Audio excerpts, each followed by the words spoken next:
Hello, hello, hello, and welcome to another episode of the Sabrina Zohar Show. My name is Sabrina Zohar, and I am your host. Welcome back, babes. Happy Friday.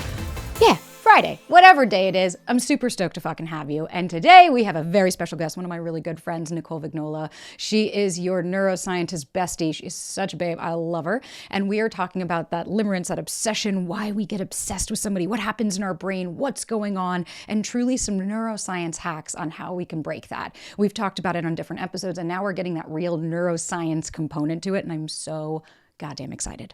Guys, as always, if you need anything, link in show notes. If you want to join a course, work one-on-one, whatever you guys need, it is all there. Some free guides, whatever you need. And if anything, just enjoy the podcast. There's ad-free listening if you guys need it, if you're done with the ads. And if not, please support our sponsors. They help keep this show free for you guys. And just thank you. Thank you for sharing it with your friends. Thank you for rating and reviewing it. And thank you for the DMs and the comments and following along. It literally means the world. So babes, without further ado, let's get right on into it, shall we? Hey girl. Hey girl. Oh my God, I'm so excited to have you back. I'm back. Yay. I'm so excited. And again, you came just for me. I did. Well, I was in Huntington Beach. But still, you came just to America, just for me. Yes, I did. Oh, yes, I did. I did. Oh, technically. I technically did. Okay, well, not that delusional. Yeah, no. I literally came for your party. Yeah, that didn't happen. Go Fires. But, I'm still here and I'm so excited. you're my girl. Oh, dude. Okay, today, before we get into that, could you introduce yourself a little bit and your brilliance and who you are? Because some of our audience knows you and some of them don't yet. So if you don't know me, my name's Nicole Vignola. I am a neuroscientist and author. And just all around your girl to know what's going on in your brain. The thing that I do the most, I think, is explain patterns of what's going on. So like the everyday stuff. And I'm like, it's not you, it's your brain. You're not crazy. The amount of times I say that to myself. Yeah. Well, that's why I'm excited, because today, I've talked about limerence. I've talked about why you can't get over people. But there is so much more to the brain than obviously than I know. I didn't study this specifically. But even when I talk to you, you'll pull out all these terms and I'm like, I don't know what that means. So for today, we're going to really talk about why your brain gets obsessed with the wrong people and how to stop it. Because I've been guilty of it. I know a lot of people have. And I know that yep, thank you. I was going to say, do you have any personal experience where you have just been... I could literally write a whole book. Great. That's another one. Book. Yeah. Because I remember, for me, the amount of times, and sometimes it wasn't necessarily limerence, you know what I mean? It wasn't that I didn't know who these people were and it was just me creating narratives. Sometimes I was really enamored with people that just weren't treating me the way that I should be. Mm-hmm. And I would see them a lot. You know what I mean? There was a relationship or I couldn't move on from them or I couldn't get over them because I'm human. But I kind of wanted to just dive on in. And guys, just so you know, we are going to be answering your Instagram questions as we go along. So tune in till the end and you never know, one of your questions might be answered, and look out for the question box on Instagram moving forward in case you guys want to ask. But let's start off with what is happening in your brain when you obsess with over someone? Yeah. So one of the first things that I'd like to say is that your brain is a predictive machine. So when you operate through life, you're figuring out where you're supposed to be in the future, and you're doing this consciously/subconsciously. So the problem is that when we start to obsess over somebody, we have created an expectation of what we wanted this person to be or how we wanted the relationship to go. When that doesn't work out, it gives us a level of cognitive dissonance because it doesn't match the idea or the blueprint that we created in our minds about where we wanted it to go. And that's why it's really important to make sure that when you are assigning some kind of future with somebody, which is completely normal and part of a relationship, that you're being open and realistic about it and not just tunnel visioning down where you want things to go without the possibility that things might not go your way. What is cognitive dissonance? Cognitive dissonance is when your beliefs or your actions don't match your core beliefs.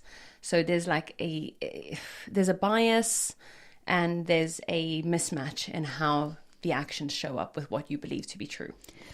Okay, I've definitely been there. Or and can an example be you think someone's super into you and that you perceive the situation one way and then you speak to the other person, they're like, hey, that's not what that was. Exactly. And that will be cognitive dissonance. It's even worse if you don't have self-awareness to accept that that is what's actually going on. You might then continue to try and skewer it or to fit the narrative to your needs.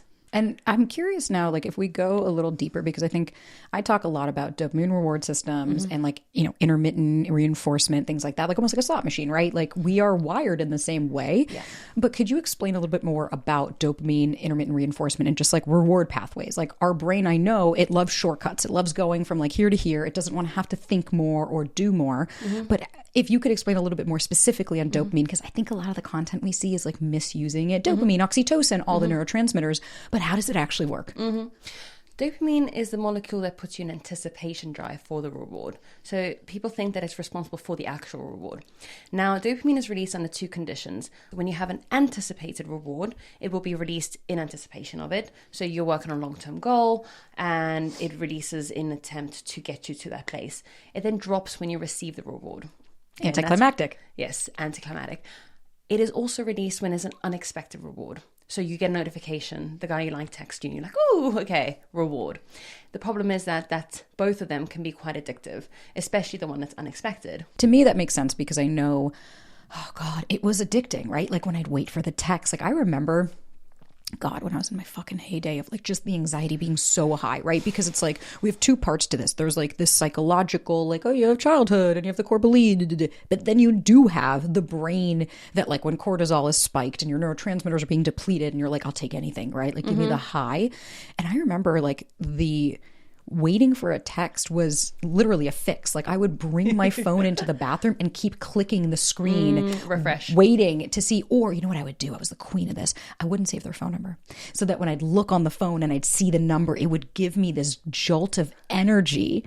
I'm probably not the only person on this. Oh God, no. I'm laughing with you, not at you. I'm like, that sounds vaguely familiar. Right? Because it was exciting. When I'd see that number, I knew it wasn't someone that was in my phone. I knew it wasn't like my mom or my sister. It was exciting. But then, like you said, it would drop off immediately. Or like I have a goal and then you reach it and you're like, now what? Right? What's next?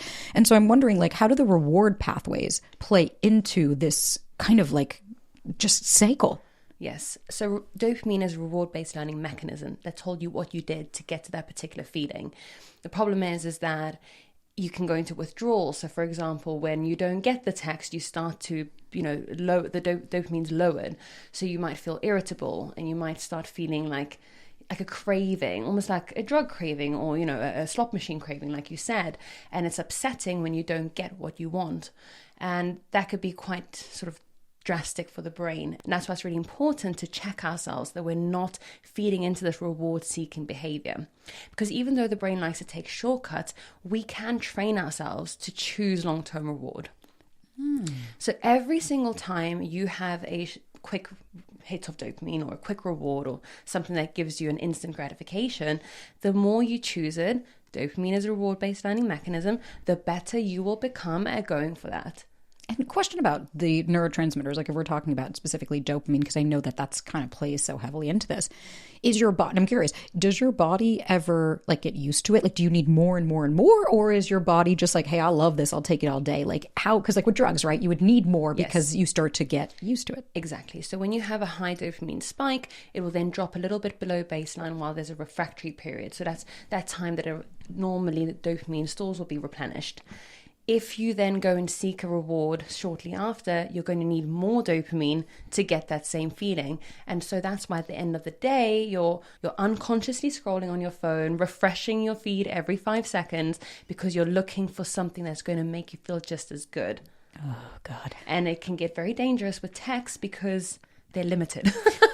And they have no tone and you're creating this narrative. There's so much to it. And God, I mean, I've noticed like the meme of like, oh, cool, I'm glad I X'd out of this just to open the same app like 3 seconds later. Yeah. It's so automatic. Like sometimes I'll be sitting on the couch and I'll, without the self-awareness like we were talking about, if I don't notice it, next thing I know, my shoulders are super tense. My heart is palpitating. I'm starting to just like constantly, and like I'll bop around to different things to be like, where's this? Where's this? Because I need more, right? Okay, this didn't grow as much as I want. Let me go to this platform. Let me see what's happening here. Yeah.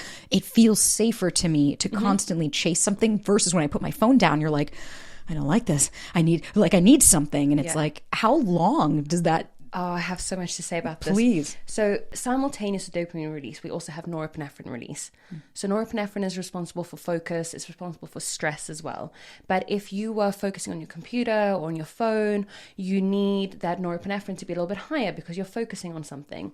So what that does is it creates a little bit of tunnel vision. So you can get kind of like quite literally like warped into the phone. Yeah. And if you don't step away from that or snap out of it, you'll end up just going down a rabbit hole, quite literally, right? So you're like, I need this text. It can get quite obsessive. And you can snap out of that by even just simply stepping outside. This episode is sponsored by Ashwamag. Guys, have you been feeling, a bit stressed, overwhelmed, or anxious lately? I know I have.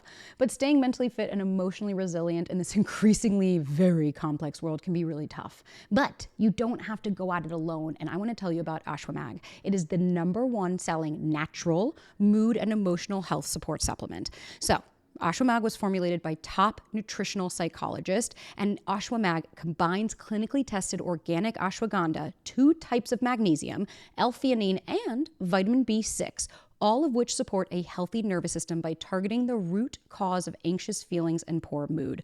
I'm obsessed with my ashwagandha. I don't miss a day, y'all. It really, really does help with that regulation and just taking the edge off, which is so helpful. And the best part, in just 30 days, 84% of users reported better sleep, while 90% saw overall mood improvement after 3 months. Y'all, that's wild. And I am one of those people, that 90% that saw such an improvement. And to this day, I really do think that a lot of this is coming from the supplementation that I'm doing. And I love that because Ashwamag is drug-free and it helps you feel calm, relaxed, and focused, supporting feel-good neurotransmitters while lowering cortisol levels naturally. And y'all know I talk about this all the time. So don't let stress control your life. Try Ashwamag risk-free with an exclusive offer for our listeners only. The Sabrina Zohar Show, of course. Go to ashwamag.com now. That's ashwamag.com and use the discount code Sabrina at checkout to get 20% off your first order and free shipping. That's the code Sabrina and terms apply.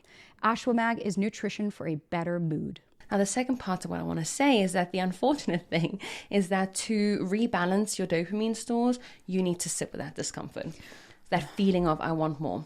Now, there's another layer to it. If you have been repeating this pattern for a long time, your neuroplasticity, so the way that your brain has changed in accordance to your behaviors and habits, is going to have an ingrained pathway that says grab the phone with automaticity. So automaticity meaning you do it without thinking. Every time. Yes. So you need to sever that connection. And it's going to take a little bit of time. It's going to take a little bit of retraining. I've definitely over the years got so much better. And it's really interesting. Something I really want to talk about is that feeling that, yes, we're talking about that immediate reward and the immediate feeling of being on your phone, but sometimes someone not texting you can affect you throughout a day or two. So you start out, let's say it's Monday. Monday, you guys chat. You guys don't really text a lot because it's personally, I think it's a healthy way to do things. I'm not the only one who says it. No. I personally, so I'm kind of texting this guy and sort of seeing each other. And we don't text a lot and it's so nice. Because when we do, then it means something. And he picks up the phone and he calls me for 2 hours at a time. So brilliant. For me personally, it works better to not text as much. And I know that you talk about that a lot. And I think personally, it's just a healthy way to do it because texting doesn't have tone. It's very addictive. It's like you can also end up saying things that you don't really mean. And reading into things, right? Oh my God, totally. I remember even if you asked me right now when I was talking to this guy, the worst part is I remember my mom was in town and I'm like, I didn't lift my head. Yeah. I remember we shopping, her being like, hey, what do you like this? And me just being on my phone the whole time. And then you get home and you're like, what did I do all day? I don't know. I was texting somebody. Yeah. Yes. That tunnel vision. Everything else becomes unimportant. But that feeling can also sustain for a few days. So let's say it's Monday. I'm going to yawn now as well. Are you going to yawn? I was. Not anymore. Let's say it's Monday. You guys talk on Monday. Tuesday, you don't talk. You don't text loads. Wednesday, you start to feel a particular way. And your mood's dropped. And you're like, oh, I'm a bit irritable today. So yes, it's very important to talk about the stuff that's happening immediately. But this can also show up over a period of a few days. And it's important to take note. Because, I know what I'm doing and I understand the brain, and it still happens to me sometimes. I'll get a text and I'm like, absolutely fine. All dandy. What a wonderful day. My sister has seen me and she's like, that guy texted you. And I'm like, what? And she's like, your mood shifted. And it's like, oh, fuck, I was that predictable. Yeah. And it's normal. Look, I don't want to try and say that you need to not care, because it's what makes us human. You know, it's just the way that it is. You like somebody, they text you, you're going to feel good. But it's about paying attention to it. When I'm irritable, I'm like, am I irritable because I'm actually irritable? Am I irritable because it's day 3 of not talking to the person that I want to speak to all the single time? Right. And I'm not doing that. Which makes a lot of sense. Well, because I think like the brain's craving for familiarity, even if it's not healthy, right? Like especially for me, like if I grew up with, talk about intermittent reinforcement, where like 1 minute you were doing a great job to my dad and then seconds later he was hitting you or telling you weren't. And it was like going back and forth. So you're like, I'm constantly on this loop to be like, when do I get the next hit? When do I get the next? When are you going to tell me I'm a good girl? And that becomes addicting in and of itself. And now I was going to ask, because somebody asked, why do we fixate on people who are emotionally unavailable or inconsistent? And I feel like we kind of just touched on this, but can we talk about the unpredictability as a dopamine trigger? Exactly. So you don't know if you're going to get the reward. And so you stay stuck like a slot machine. You don't know if you're going to get I don't actually know what you get on slot machines to win. Well, that's the thing. It's like you just have to keep going, and at one point you might win.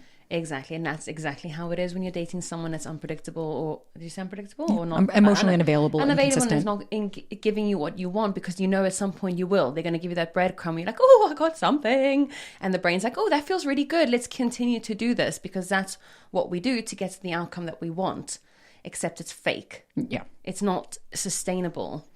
And I am such a big believer in slowness in relationships as well, to a degree. I mean, I also like to jump the gun, you know, that I called you last week. And I was like, because you're human. Because I'm a human and I have my own anxious attachments, my own avoidance attachments as well. But, you know, it's important to check ourselves. Yeah. Because it's a responsibility for us to take ownership of our behaviors, of your anxious attachment, of whatever obsessive thinking you've got. We were talking about earlier, saying that, is obsessive thinking normal or something? Yeah, it was because someone asked that, like, is being obsessed always a bad sign, especially when as an anxiously attached person? It's like, I don't remember ever hearing that anything positive comes from being obsessed with something, right? Exactly. Because the pendulum swings too far to the left, too far to the right. Yes. And it's like to find that balance. And I understand, like, there is, because I was going to ask you, like, the connection between attachment wounds and the neural pathway, right? Because, like, obviously our brain is neuroplastic, right? You can create, but if you had years of your parents treating you in a specific way, you're going to create those neural pathways. You're then going to get, right? So I'm curious, like, what is the difficulty, I think, in your opinion, of why we can't move on? I'm going to add salt to that statement. Please, wound me. Yeah, it's going to burn. Yes, we have these neural pathways that have created from our childhood about attachments. They also affect your genetics. Go on. And epigenetics. Go on. Basically means that the way that you respond to stress may be hypersensitive because you have got more receptors or whatever's going on because of your childhood upbringing. So the brain has developed in a particular way. Now, not all is lost. What I want to say is that it was a coping mechanism that served you at one point. So no attachment style, obviously secure attachment is your most preferable. But, you know, does anyone have a secure attachment? I mean, I'd love to read somebody that's like fully got their act together. I know one. Literally, one woman. I was very good friends with her in New York. She had to have been like, she was a unicorn. She was a unicorn. She came from the most beautiful family, like the most supportive family. They were all like best friends. And I've never seen anybody who was so, she was a model. She was beautiful. She was just really confident. Like if a guy didn't call her, she'd be like, whatever, I'm going to go out. And like would go out with her friends. Every guy wanted her. And she never played games. She had boyfriends. She had really beautiful relationships. They were very healthy. And I remember she like took an exam. It was something crazy. And she came to me and she goes, wait, I felt anxiety for the first time ever. How do you live with this? And I was like, go fuck yourself. Like, what do you mean, how do I live with this? Hate her. I know. I was like, but but to your point. So like Amir Levine, the author of Attached, he actually came out and said, I wildly first of all, he said I was way too harsh on the avoidant. Like I gave them not enough credit.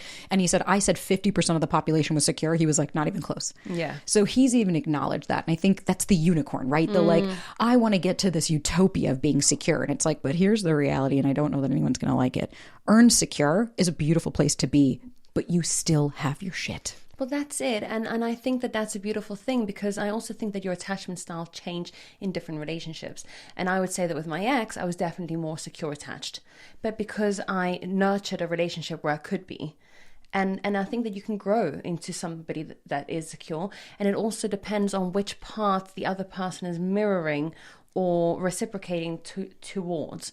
So if you have an anxious attachment and they're avoidant, or they play games, or they're breadcrumbing you, of course, your anxiety is going to go through the roof. And to me, what I want, I really like to exemplify the difference here is in normalizing. Having anxiety in dating is very normal, right? Like even what you were experiencing when you're like, I don't know, right? I don't have the clarity. Then you talk, you have a conversation, you move on with your life.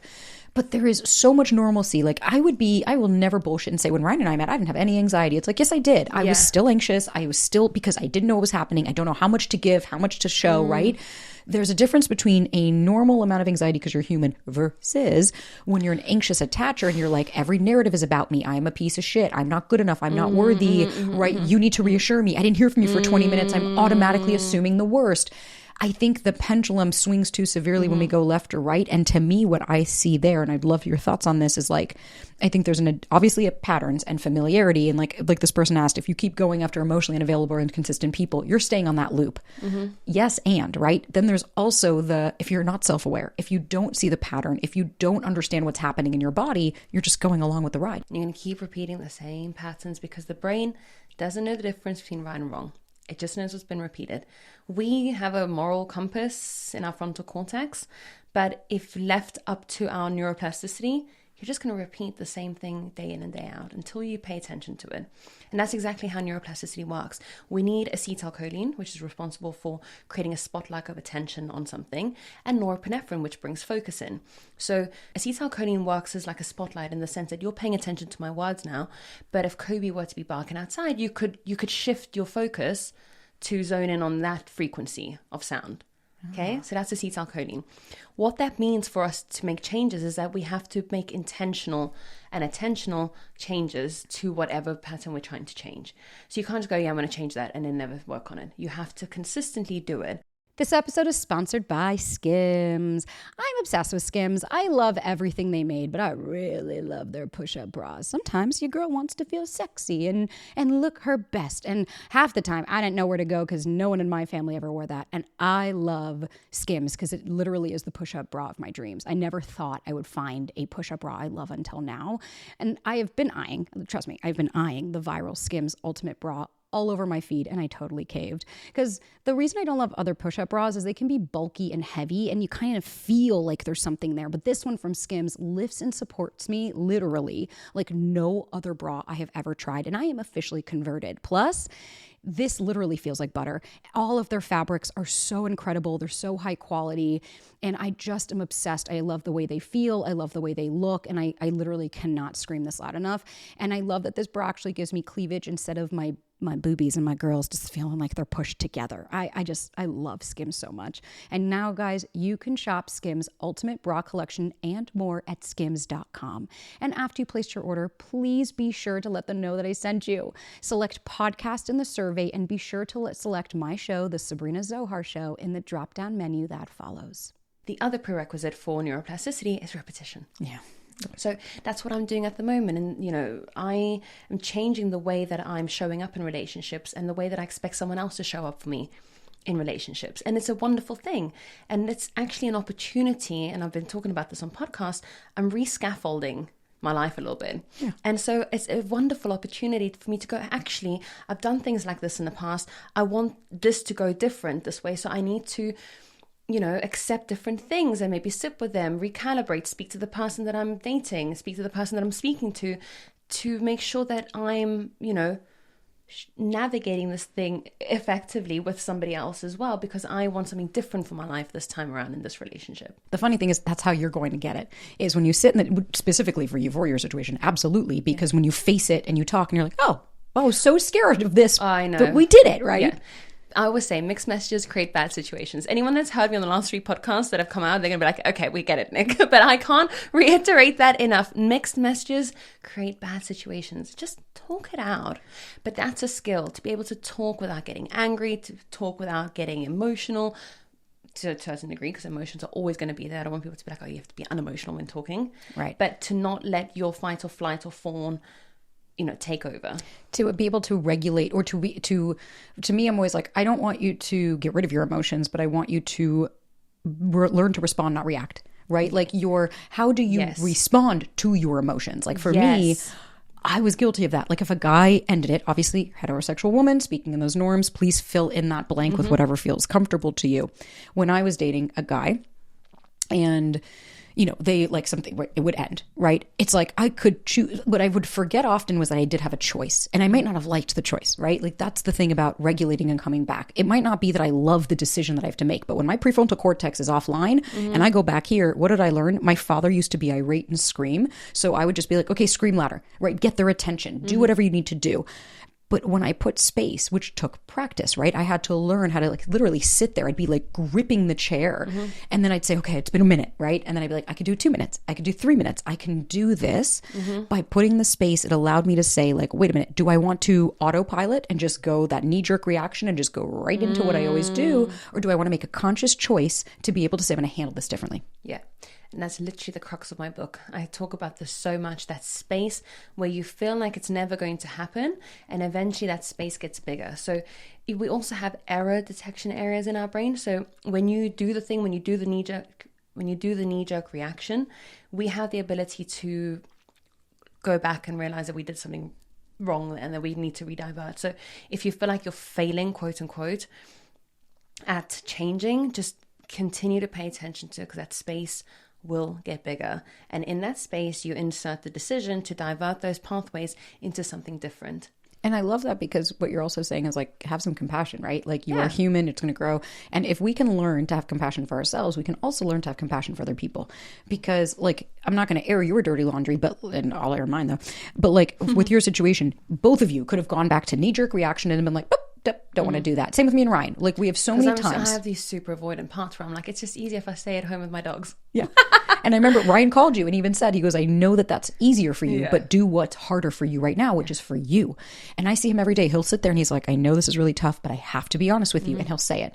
That is how we create, because then what happens is like normally, in the past, at least for us, with Ryan, it was like most of the women he dated, it was like, oh, he'd get met with like a ton of emotion, and these people would like, then he would shut down, right? So it was like they would come and barrage him and attack and, put him down. It seems to be really common. Especially for the avoidant. And then we see the avoidant just shuts down because they're like, cool, I do nothing right. I'm rejected. Like, just shut your mouth and just take it.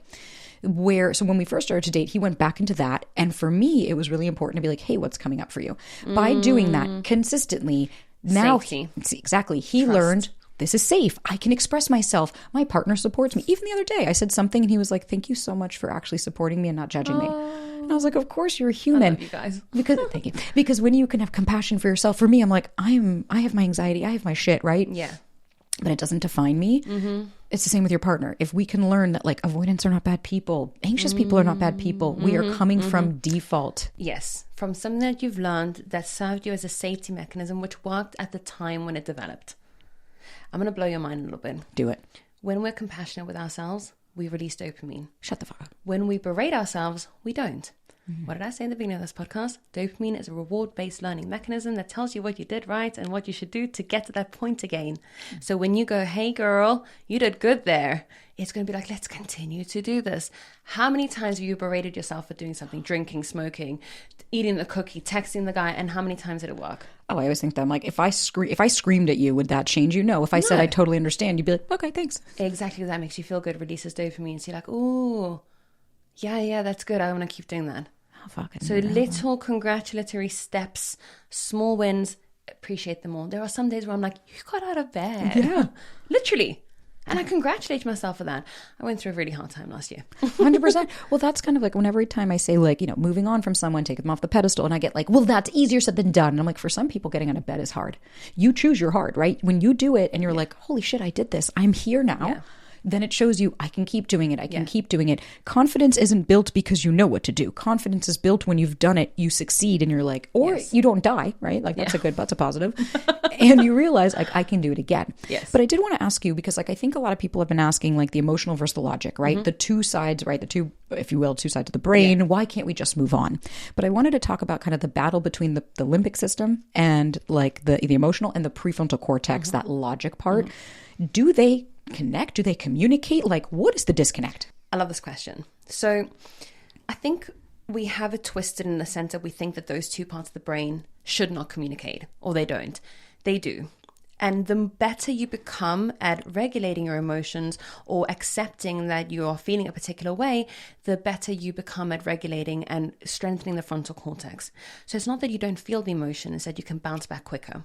And what we see over time is you can actually change the functional connectivity between those two brain areas. So the white matter tracks, which carry fast conducting information, actually becomes thicker between the frontal cortex and the limbic system. So what that means is you've got a highway between the two. So you feel a particular way. You're annoyed because the guy you like, or girl, you insert whatever, suits you, doesn't text you, and you go, hey, let's just check ourselves real quickly here, because this is the little emotional brain that wants to take you down a particular narrative. Frontal cortex is like, no, we're not doing that. That's emotional regulation, emotional intelligence, self-awareness, whatever you want to call it. And you can practice that, and you get better and better and better every time. So those little blips still come up, you just don't linger in them. Because what you don't want is to become obsessive, where this goes on for days and days and days, where you then end up in this reward-seeking behavior where you're stalking them, you're stalking their ex, now you know their mum's name. It's just, it becomes a whole thing. I mean, I've been there. Oh yeah, been there. Oh, I stalked this girl so hard once, my ex's new girlfriend, which they're not together anymore.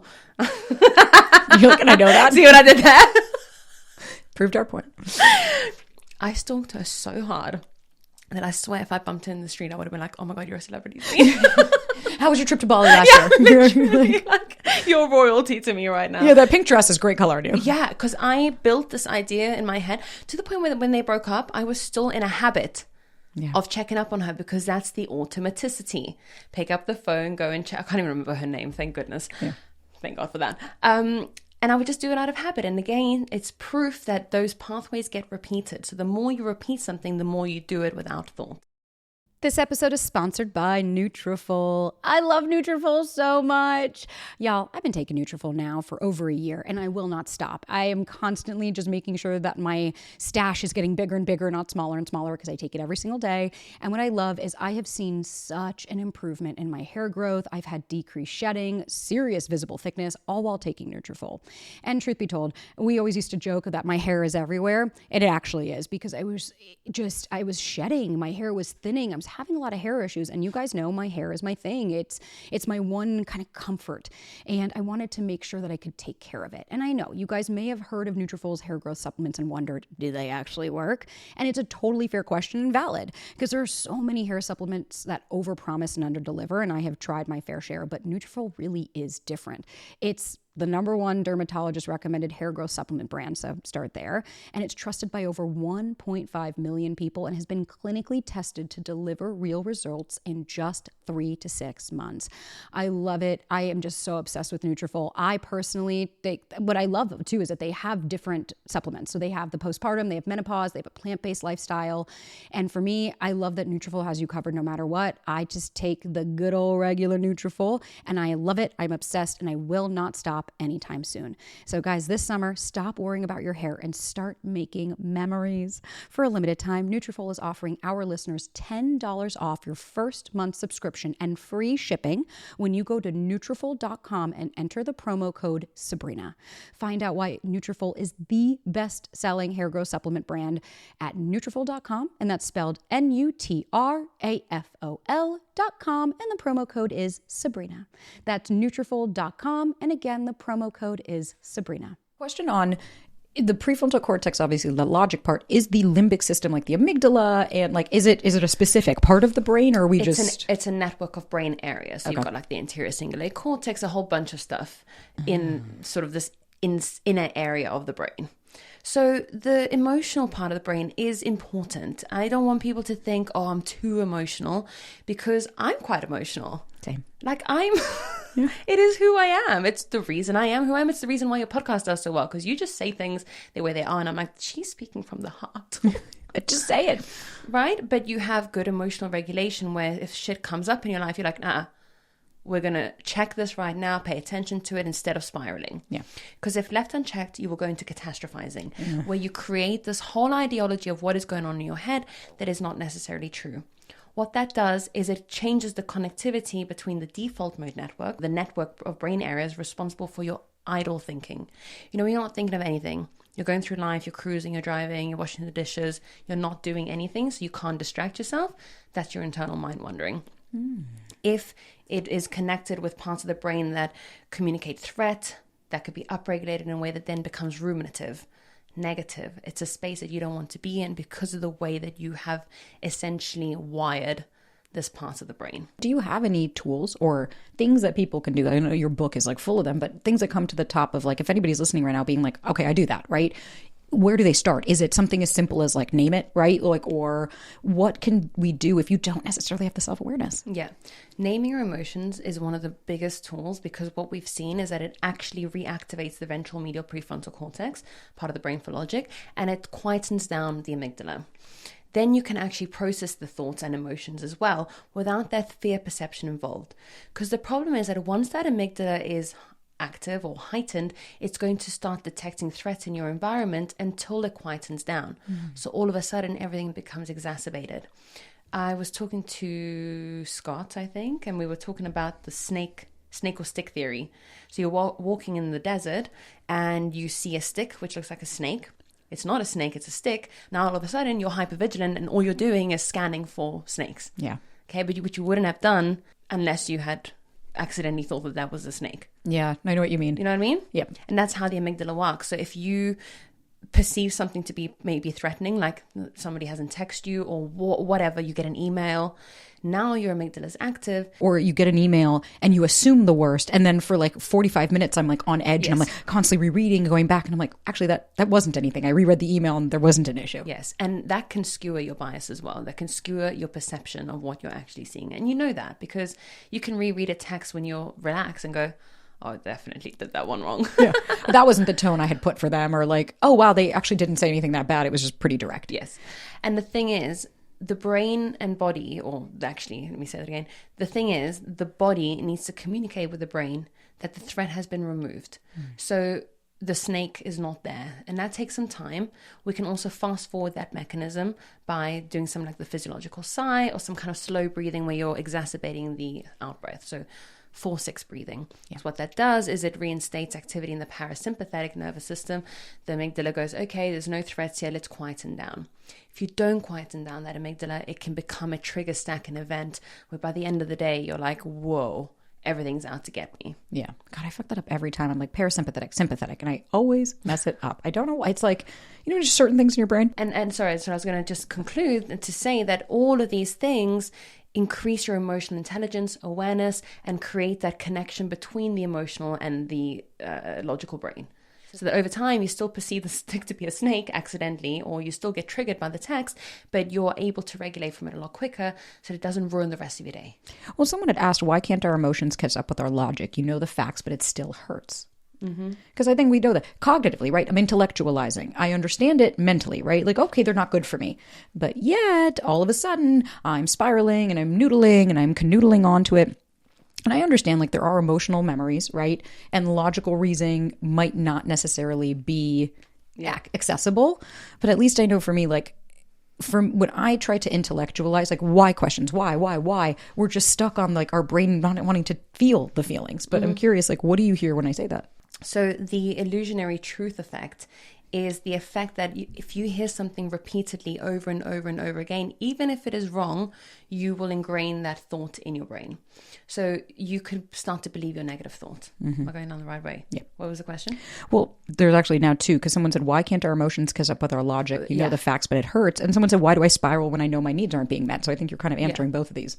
Exactly. And so over time, you start to believe the lies that you tell yourself, because thoughts can be spontaneous, they can be triggered by anything, But if you repeat them long enough, you start to believe that they are true, even if you consciously know that they're not. You know what? I'm actually just going to, I want to cue this up maybe for a reel, if we can make it, because like I find those do well. Yeah. And this one could be kind of unmet childhood needs, but I'm going to say, so someone had asked, why do I spiral when I feel my needs aren't being met? Might have had some unmet childhood needs, which now tell you that you need to act a particular way to get the information that you need because you weren't helped as a child when you needed something.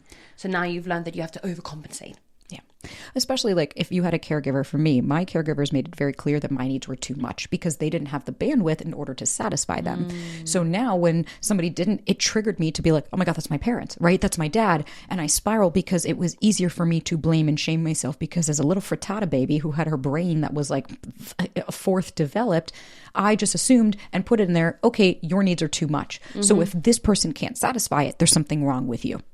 And that to me just sounds like automatic, right? Like that conditioning, we go right back into what we've always known. Yeah. And then I feel like rejection sensitivity is something that's been coming up a lot. And I'd love to know, like, obviously we talked about obsession being a coping mechanism, right? Like when you have low self-esteem, it becomes safer. But like, I also want to know the fear of rejection activating survival instincts. Like what happens there? So over time, your fear of rejection, you've learned a particular pattern that you get rejected. So now you're hypervigilant to rejection.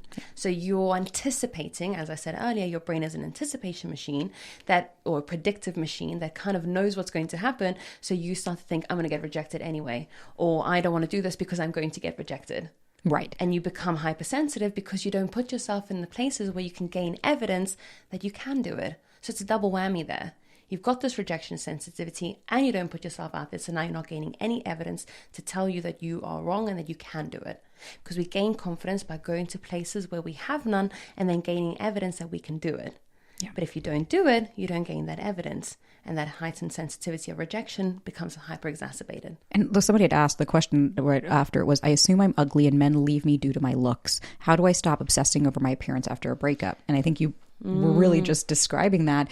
Here's the thing. If you grew up that your looks were not accepted by your caregivers, or like I've had clients that will say like my parents were all about bullying as well.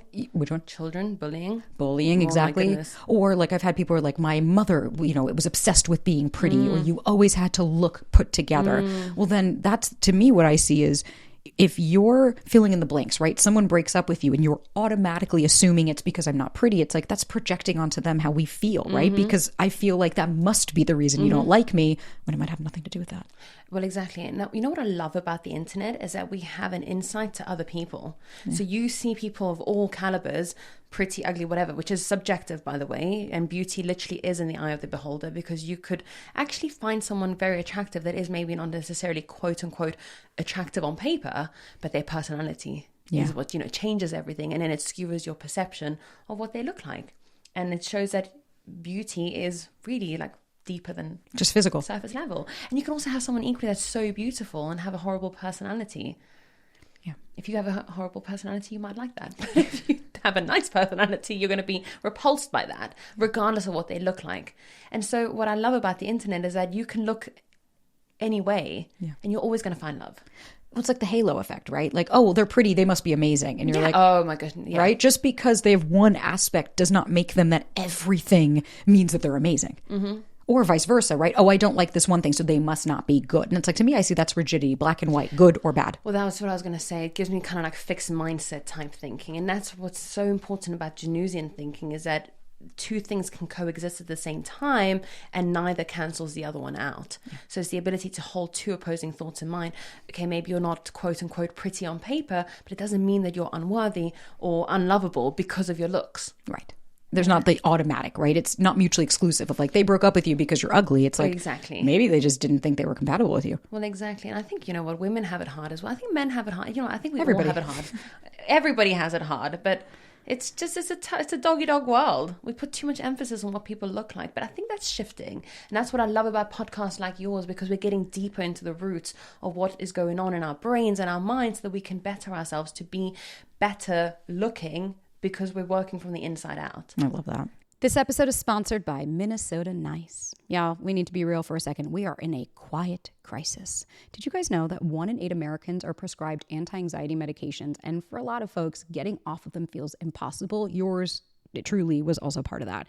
It took me months to kick it. I was on it for years. And again, I am so here if it works for you, but for a lot of people, it doesn't. Benzos, alcohol, anything that targets the GABA system can wreck your nervous system over time. But what if there was a natural, legal alternative that didn't leave you with brutal withdrawals?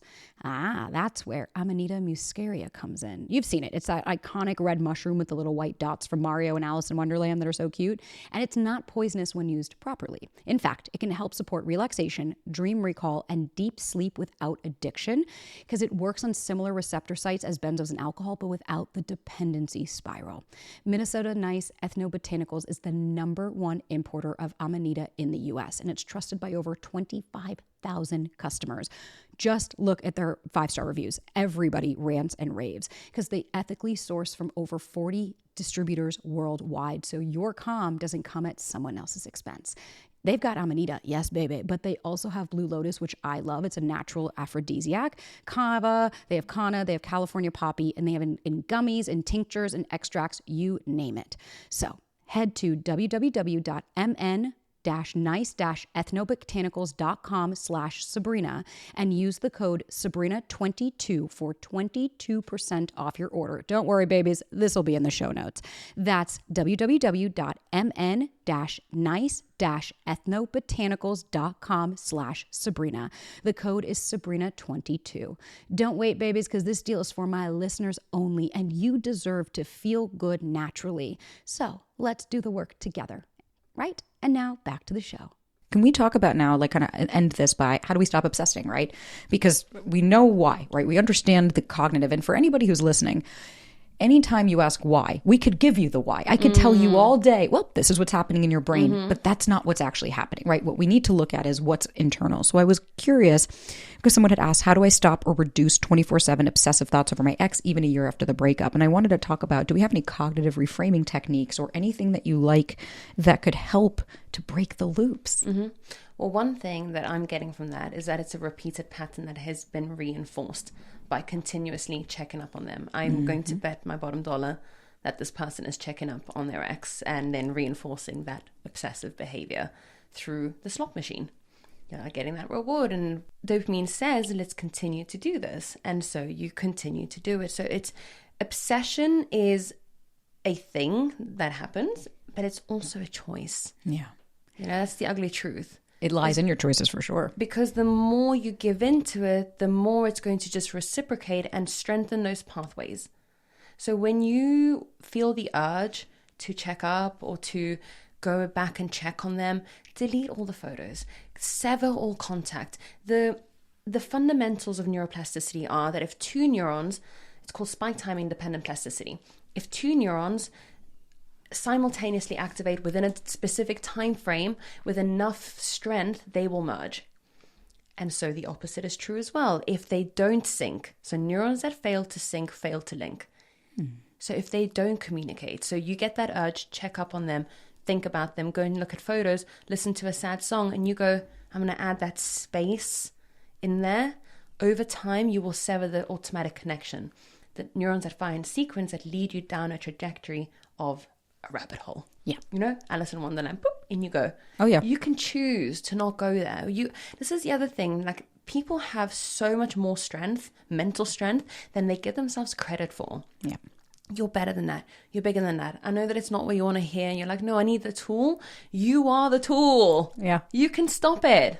And as somebody who did that, like, you're not wrong, right? Yeah. It's the same as, again, like I always use the gym analogy because it just fits. It's like when you first walk in, you're like a bull in a china shop. You don't know what you're doing.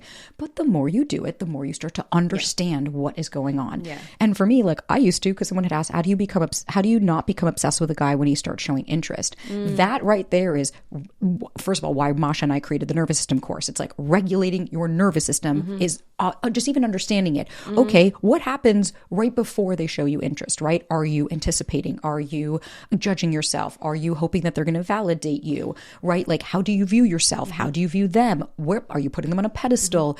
That just even cognitive awareness. But then even to me, how do I stop the obsession? It's like, it's understanding what it looks like, right? If I don't, how do I know what it's going to look? How do I know how to stop it if I don't know what I do? Yeah. And the other thing is you've got that motivation drive to go and check. You're in reward seeking behavior. So your dopamine is spiked. Use it for something else. Go to the gym. You may capitalize on this dopamine because it's there and it doesn't really have morals. So you might as well, okay, well, I actually want to check on them. But you know what? I actually didn't get that email done. So I'm going to divert. I'm going to use it for something else. I'm going to use it for something more positive, like, I don't know, doing that hobby. I've learned guitar a year ago and it's honestly been my saving grace. Yeah. Anyone that is listening, if you don't have a hobby, learn something new, pick up a new thing, divert into something that's going to give you fulfillment, because checking up on them, obsessing over them is just a repeated pattern that is smoke and mirrors. Yeah. Fake. I'm getting this like kind of like smoke emoji coming up in my mind. It's like just poof. It's true. It's not true. And you've created that fake reality of what's going on. I remember doing that with a guy I dated right before Ryan. I was obsessive. I would just kept checking up. And I created a narrative. I created that he must be so much happier now without me and all of this. Sure enough, homeboy reached out to me maybe 6 months ago to admit that he wasn't doing very well. And now he's in a better place. But I had to even stop and be like, you filled in the blanks. You filled in the blanks because him not choosing you meant what? There's something wrong with you. He's happier without you, right? That's my core belief I'm projecting onto this guy. That doesn't mean that that's the actual scenario. Yeah. So for me, it was what you said, unfollowed, no longer looked, focused on my relationship. Because then I had met Ryan and we started to progress. And anytime, and the one thing that I really want to clarify, anytime they come into your mind, you don't have to say, oh my God, get rid of them. I don't want to do it. It's like you're allowed to acknowledge, oh, they're in my mind. Okay. Do you know what I do? Someone on my Instagram called it a mental bitch fest, which I absolutely love. So I schedule a mental bitch fest. Love that. So I just had a scenario in my personal life, which I shared with you. Very juicy. And what I do is I go, okay, you have 6 minutes. Yeah. To just go all in. Yeah. And I'm like, that bitch, man. And then the timer goes off. And I'm like, okay, on to the next. And I go back to work. I do that with crying. I'll be like, this is it. You put a sad song on and you're like, feel it. And then when the song is over, I'm like, and we're done. Yeah, literally. Because you have so much more control than you think.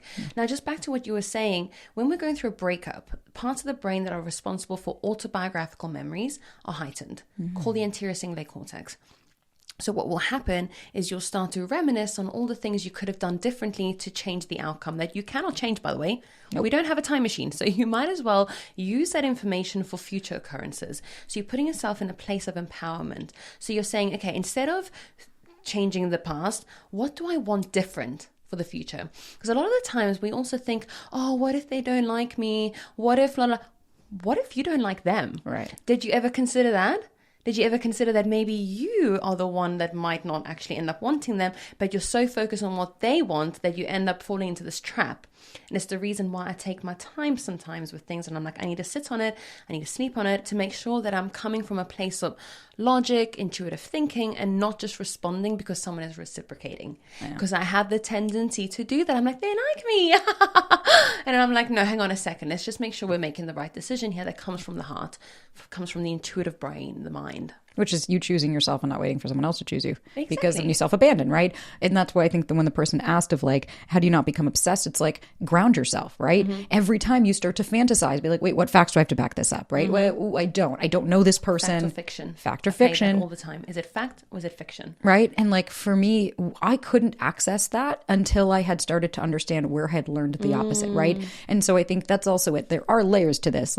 If you're somebody that you literally cannot sit still with a text message, it's like, well, then trying to sit and be like, let me be logical. It's like, that's probably not going to happen right now. But you know what could? Go for a walk. Yeah. What could is that you could get some sunshine in your eyes. Anything that can snap you out of that tunnel-like thinking that I was talking about in the beginning. Exactly. Because when you're on your phone, you will end up going down a rabbit hole. And you know that feeling, right? Oh, yeah. You're getting sucked in. So just snap out of it. Go and step outside. What you're also doing when you're walking is you're deactivating the amygdala. So now you can process thoughts and emotions without that fear perception involved. So when you come back, you're like, oh, maybe I over-exacerbated that thing in my head. You can think about things more logically. I like the bilateral movements of walking too. It just helps.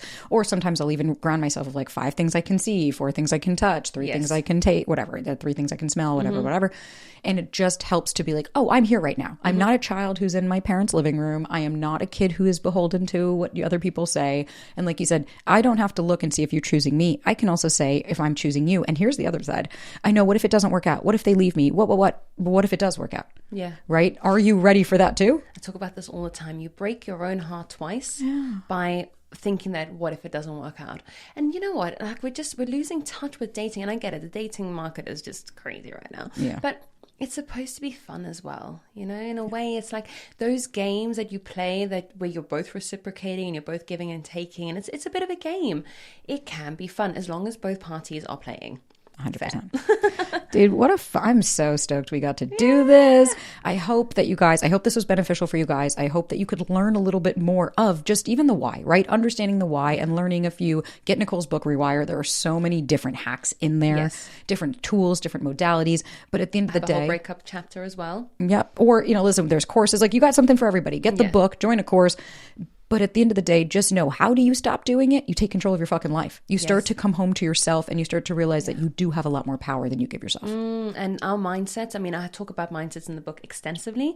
The way that you perceive yourself has a huge impact on how your physiology then reacts. They've done research where they looked at individuals that believed that stress was good for them versus ones that were told that stress was bad for them. The ones that thought that stress was good, actually their blood pressure didn't come up as high. And they recovered from the stress a lot quicker. So your central nervous system is now more adaptive because of what you believe stress to be. And this is why I talk a lot about mindsets. And I'm like, dating is fun. Let's reframe this. Do you even want to date them? Your mindset is going to change how your body shows up. Oh, I love that. Dude, thank you so much for coming on. And guys, we'll link everything for Nicole's socials and the book in the notes. Guys, don't forget to subscribe, follow along on the socials, follow Nicole, follow me. And thank you guys for spending another week with us.